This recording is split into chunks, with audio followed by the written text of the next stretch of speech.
ဇူလိုင်လ19ရက်နေ့တွင်နေကျက်လက်ပါစီမသမယန္တုများရဲ့လက်ချက်နဲ့ကြာဆုံးသွားရရှာတဲ့လွတ်လပ်ရေးပြည်သူ့ကပြည်သူ့ဖခင်ဗိုလ်ချုပ်အောင်ဆန်းနဲ့တကွအာဇာနည်ကြီးများရဲ့ရုပ်ကလပ်ကို1948ခုနှစ်ဧပြီလ17ရက်နေ့နေ့လယ်တနာရီ15မိနစ်အချိန်မှာ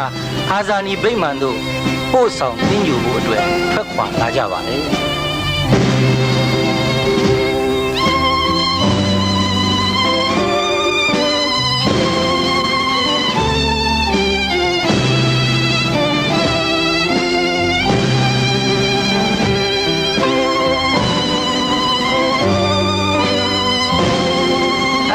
ဇာပနပို့ဆောင်ရမှာနိုင်ငံတော်ကြီးရေလေတပ်မတော်သားများနဲ့တကွတပ်ဖွဲ့ပေါင်းစုံမှပူဆောင်ချီတဲ့လာရာရှုမြင်ရသူပြည်သူအလုံးကြိမ်မီအုံမြပူဆွေးတတ်တာသောဖြင့်လိုက်ပါပို့ဆောင်ကြပါ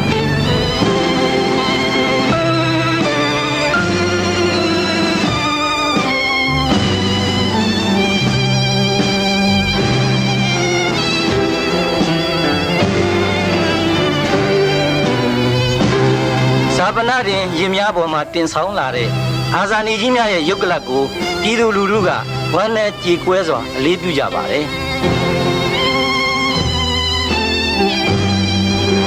ယူရီဟောကနေပြီးလေးစုတပ်ပုံရွှေတကုံစီရီတော်ကြီးတို့ဥတီကပို့ဆောင်ရလမ်းတစ်လျှောက်မှာပေးတာအပေါင်းရှင်းတော့ဝဲရပြည့်တဲ့နေပါတယ်။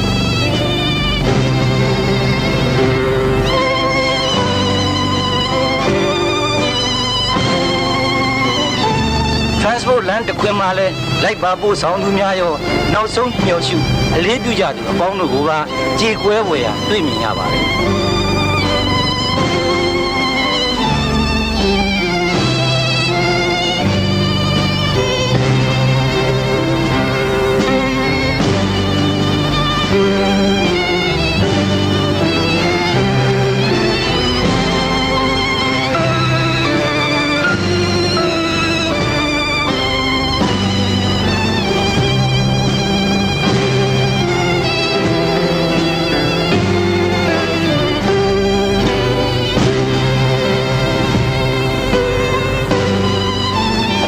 ဘောင်းဆောင်နဲ့တကွ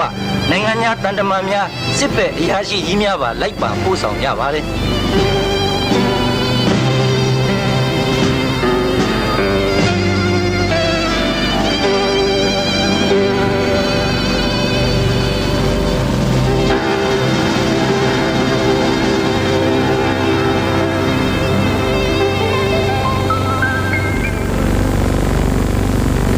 အာဇာနည်ကြီးများရဲ့ရုပ်ကလပ်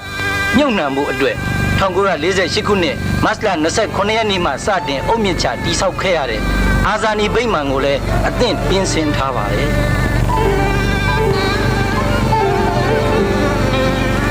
အာဇာနည်ကြီးများရဲ့ရုပ်ကလပ်များကိုကြိုးတင်ဆောင်စားနေကြတဲ့ပြည်သက်ကြီးကလည်းတစုတပေါင်းအားကောင်းတာပါလေခဏကြီးခွဲအချိန်မှာတော့အာဇာနည်ကုန်းလို့အမည်ကတဲ့အာဇာနည်ဗိမာန်ဝကိုရောက်ရှိလာကြပါလေ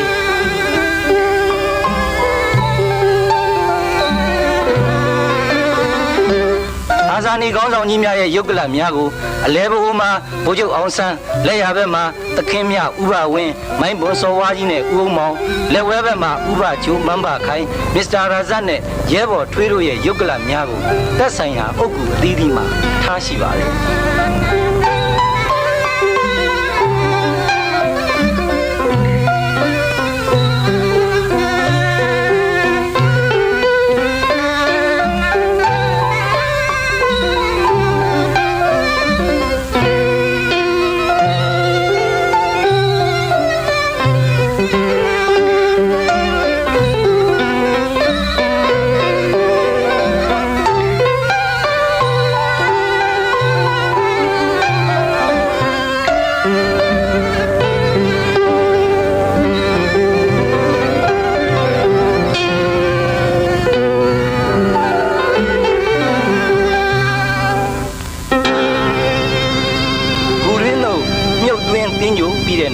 တနတ်များပြစ်ပေါက်ခါစစ်ခရာများမုတ်ပြီးအလေးပြုကြတဲ့ပြင်ပမတပ်မတော်လင်းများတို့ကလည်းဝေရင်ရမှနေပြီးအာဇာနည်ကုန်းကိုဥတိုက်ပြန်ဝဲကပန်းမျိုးစုံများနဲ့လွမ်းသူပန်းဝေကျဲချပြီးအလေးပြုကြပါတယ်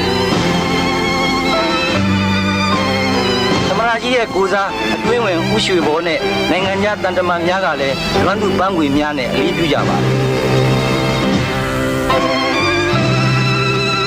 ဘုရားအောင်ဆန်းတဲ့တကွာအာဇာနည်ကြီးများရဲ့ဇာပနာအခမ်းအနားဟာညနေ4 နာရီအချိန်မှာပြီးစီးပါတော့တယ်ခင်ဗျာ